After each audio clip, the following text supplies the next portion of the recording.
ബഹുമാനപ്പെട്ട രാജീവ് സാർ എത്തിയിട്ടുണ്ട്. നമ്മൾ നേരത്തെ തന്നെ നമ്മുടെ മീറ്റിംഗ് തുടങ്ങി വെച്ചു. അദ്ദേഹത്തിൻ്റെ അനുവാദത്തോടു കൂടിയാണ് തുടങ്ങിയത്.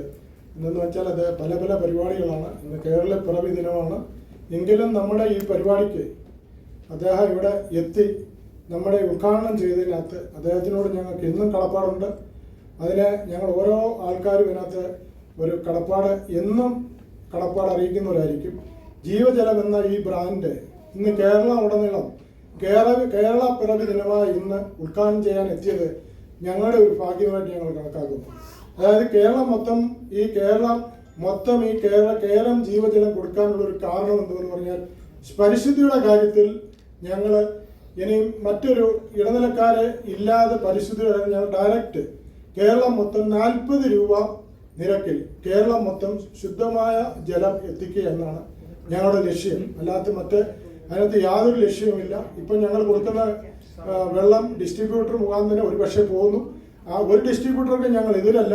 പക്ഷെ ഞങ്ങൾ ഡയറക്റ്റ് ജനങ്ങളിൽ അത് എത്തിക്കുമ്പോൾ തീർച്ചയായിട്ടും ജനങ്ങൾ ശുദ്ധമായ വെള്ളം അവർക്ക് ലഭിക്കുമെന്ന ഉറപ്പാണ് ഞങ്ങളിപ്പോൾ വരുത്താനാണ് ഞങ്ങൾ ആഗ്രഹിക്കുന്നത്. അത് നേരത്തെ ഞാൻ പറഞ്ഞതാണ്. ബഹുമാനപ്പെട്ട മന്ത്രി ഇവിടെ ഇല്ലായിരുന്നു. എങ്കിലും അദ്ദേഹത്തിൻ്റെ ഒന്ന് ശ്രദ്ധയിൽപ്പെടുത്താൻ വേണ്ടി മാത്രം ഞാൻ ഒന്നുകൂടെ റിപ്പീറ്റ് ചെയ്യുകയാണ്. എന്നാലും നമ്മുടെ കേരളം ജീവജലം തിരുവനന്തപുരം തൊട്ട് കാസർഗോഡ് വരെ ഞങ്ങൾ ഏകദേശം 100 കമ്പനികളുടെ മുകളിൽ ഞങ്ങൾ ഒരു ജില്ലയിൽ നിന്നും ഒരു 5 കമ്പനി മാത്രമേ ഇതിനകത്ത് ഉൾപ്പെട്ടിട്ടുള്ളൂ. പക്ഷേ അത് തീർച്ചയായിട്ടും അങ്ങനെ തുടരുമ്പോഴത്തേക്ക് എല്ലാം വരും. KSSC ആയിട്ട് ഞങ്ങൾ ഓൾറെഡി ലയിച്ചു കഴിഞ്ഞിട്ടുണ്ട് നമ്മുടെ സംഘടന. അതുപോലെ MSMA ആയിട്ട് നമ്മളെല്ലാവരും ഉണ്ട്. അതുപോലെ ബഹുമാനപ്പെട്ട മന്ത്രിയെ ശ്രദ്ധയിൽപ്പെടുത്താൻ പറ്റുന്ന ഒരു കാര്യം, നന്മ എന്നൊരു ബ്രാൻഡ് കഴിഞ്ഞ പ്രാവശ്യം അദ്ദേഹത്തെ കാണാൻ വന്നപ്പോൾ അദ്ദേഹം പറഞ്ഞായിരുന്നു അങ്ങനെ ഒരു ബ്രാൻഡ് ഞങ്ങൾ കേരള ഗവൺമെൻറ് കൊടുക്കാൻ ഉദ്ദേശിച്ചിട്ടുണ്ട്. ഈ വന്നിരിക്കുന്ന എല്ലാവരും എല്ലാ ജില്ലാ വ്യവസായ ഓഫീസിൽ ഡിസ്ട്രിക്ട് ജില്ലാ വ്യവസായ ഓഫീസിൽ ഞങ്ങളുടെ എല്ലാ ഓഫീസിലും കയറി വന്ന് ഡീറ്റെയിലും കൊടുത്തിട്ടുണ്ട്. അറിയാൻ സാധിച്ചത് കേരളപ്പിറവി ദിനമായി ഇന്ന് അത് ഉദ്ഘാടനം ചെയ്യുമെന്നായിരുന്നു. എനിക്കതിനെപ്പറ്റി കൂടുതൽ അറിയില്ല. ഞങ്ങളെല്ലാവരും അതിനകത്തിൽ ഭാഗമാക്കാണ്. ആ നന്മയുടെ ബ്രാൻഡ് കൂടി ഞങ്ങൾക്ക് കിട്ടിക്കഴിഞ്ഞാൽ തീർച്ചയായിട്ടും അത് ഞങ്ങൾക്കൊരു പ്രചോദനമായിരിക്കും എന്നുകൂടി പറഞ്ഞുകൊണ്ട് ഞാൻ എൻ്റെ വാക്കുകൾ ചുരുക്കുന്നു.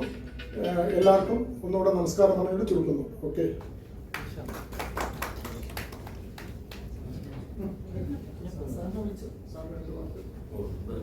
സാർ 2 വാക്ക് സംസാരിക്കട്ടെ.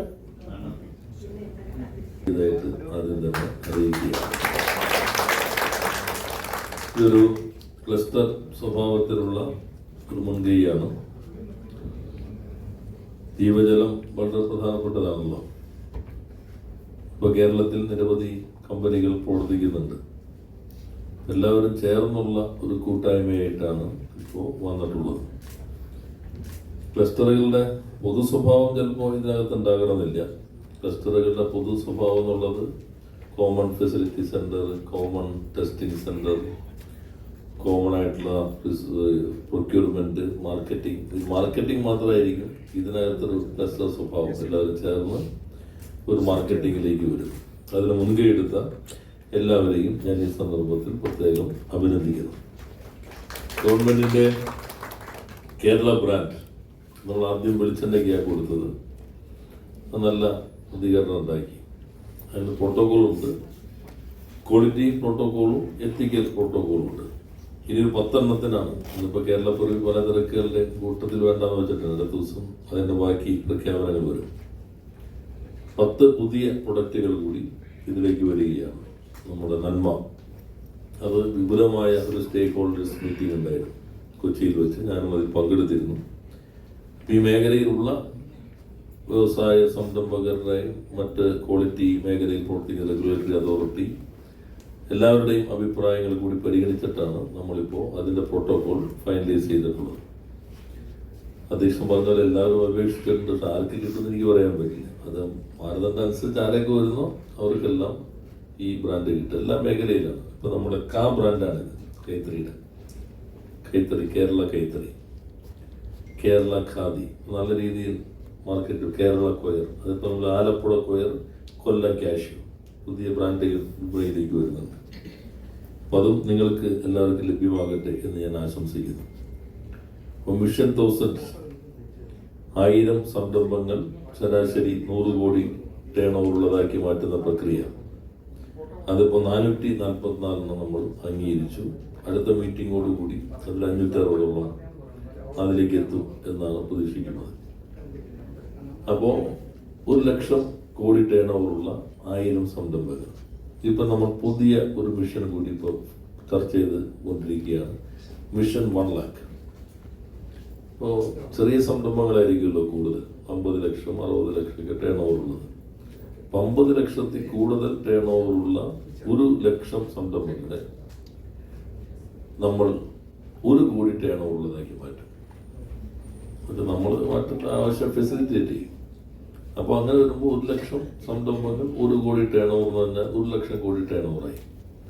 അപ്പുറത്ത് 1000 സംരംഭങ്ങൾ 100 കോടി ടേൺ ഓവർ എന്ന് പറഞ്ഞാൽ അതും 1 ലക്ഷം കോടി ടേൺ ഓവറായി. എന്തായാലും അതെല്ലാം ഈ മേഖലയിൽ നല്ല മാറ്റം ഉണ്ടാക്കട്ടെ. നിങ്ങളെല്ലാം നിങ്ങളിങ്ങനെ പുറത്ത് നിൽക്കുന്നവരായിരിക്കാം, ചെറിയ സംരംഭങ്ങളായി വന്നവർക്കും ഉയരാനുള്ള ഒരു സന്ദർഭമാണത്. പിന്നെ ഇവിടെ വുമൺ ഓൺടർപ്രണേഴ്സ് ഉണ്ട്. ഒന്നായി ഉദ്യം രജിസ്ട്രേഷൻ നോക്കുമ്പോൾ ഞങ്ങൾ തുടങ്ങുമ്പോൾ കേരളത്തിൽ 85,000 ഉദ്യം രജിസ്ട്രേഷനാണ് 2020. നമ്മുടെ ക്യാമ്പറ ഗവൺമെന്റിന്റെ ഇപ്പോൾ 16,86,000 ഉദ്യം രജിസ്ട്രേഷൻ.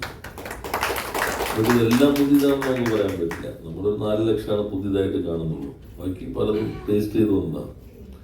ഉദ്യം രജിസ്ട്രേഷന്റെ ഡാറ്റ നോക്കുമ്പോൾ ഒരു സിഗ്നിഫിക്കൻറ്റ് ഫീച്ചർ എന്നുള്ളത്, ഔട്ട് ഓഫ് ദിസ് 16,85,000 അതിൽ 47.8% വുമൺ ഓൺടർപ്രണേഴ്സാണ്. ഓൾമോസ്റ്റ് 50% ഇന്ത്യയിൽ ഒരിടത്തും ഇല്ലാത്ത. അതുകൊണ്ടാണ് കേരളത്തിൽ നമ്മൾ നടപ്പിലാക്കുന്ന വ്യവസായവൽക്കരണം ഇൻക്ലൂസീവ് ഇൻഡസ്ട്രിയലൈസേഷനാണ്. Nano to big corporate industries എന്ന് ഞാനിത് നിങ്ങൾ ലോഞ്ച് ചെയ്യുന്നു. അടുത്ത ദിവസം ഇവിടെ തന്നെ വലിയ 2 പ്രൊജക്റ്റുകൾ അതിൻ്റെ ഡിക്ലറേഷൻ തുടക്കമുണ്ട്. അടുത്ത ദിവസം കൊച്ചിയിൽ വലിയ പ്രൊജക്റ്റ് ലോഞ്ച് ചെയ്യുന്നുണ്ട്. കഴിഞ്ഞ ദിവസം പാലക്കാട് ചെയ്തു വലിയ പ്രൊജക്റ്റ് മുതൽ നാനോ ടു ബിഗ്.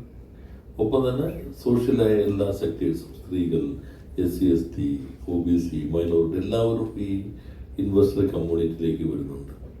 അപ്പോൾ അതിന് നന്നായി നമുക്ക് മുന്നോട്ട് പോകാൻ കഴിയും. എന്തായാലും നിങ്ങളുടെ ഈ പുതിയ മുൻകൈ 40 രൂപയ്ക്കാണ് ഇത് കൊടുക്കുന്നത്.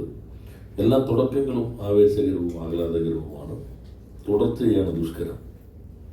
കേരളത്തിലൊരു പൊതു സിദ്ധാന്തം ഉണ്ടല്ലോ, ഇത് ശക്തിപ്പെട്ടാൽ ഉടൻ തന്നെ പിളരാൻ തുടങ്ങും. അങ്ങനെ ഒരു പൊതു രീതിയുണ്ട്. ഇപ്പം നിങ്ങൾ നല്ല യോജിപ്പിലായിരിക്കും. ഇത് വളർന്ന് വലുതാകുമ്പോഴായിരിക്കും പുതിയ പുതിയ പ്രശ്നങ്ങൾ വരിക, മൂപ്പിളമ തർക്കങ്ങൾ വരും. അങ്ങനെ നിങ്ങൾ വരില്ല, എന്നാലും നമ്മുടെ നാട്ടിലുള്ള പൊതുശീലങ്ങൾ ഞാൻ നിങ്ങളുടെ ശ്രദ്ധയിൽപ്പെടുത്തിയതേ ഉള്ളൂ. അപ്പോൾ അതെല്ലാം കവർ ചെയ്യാൻ പറ്റുന്ന ഒരു പ്രോട്ടോകോൾ നിങ്ങൾക്ക് ഉണ്ടാകുന്നതായിരിക്കും. പല സംരംഭങ്ങളുണ്ടല്ലോ, അപ്പോൾ എങ്ങനെയാണ് എല്ലാവരും പിന്തുടരേണ്ടത്, പൊതുവായ മാനദണ്ഡങ്ങൾ അടിസ്ഥാനത്തിൽ വന്നാൽ എല്ലാവരും അതിനകത്ത് നിന്നാൽ മതി. അപ്പോൾ പിന്നെ പ്രശ്നങ്ങളില്ലാതെ, അല്ലെങ്കിൽ പിന്നെ കുറച്ച് ശക്തിപ്പെട്ട് വരുമ്പോൾ സ്വാഭാവികമായിട്ടും നമ്മുടെ ജന്മസിദ്ധമായ രീതി ഉള്ളതുകൊണ്ട് അത്തരം പ്രശ്നങ്ങളൊന്നും നിങ്ങൾ ബാധിക്കാതിരിക്കട്ടെ എന്നുകൂടി ആശംസിച്ചുകൊണ്ട് എല്ലാവിധ വിജയവും ആശംസിച്ച് വാക്കുകൾ അവസാനിപ്പിക്കുന്നു. നന്ദി, നമസ്കാരം.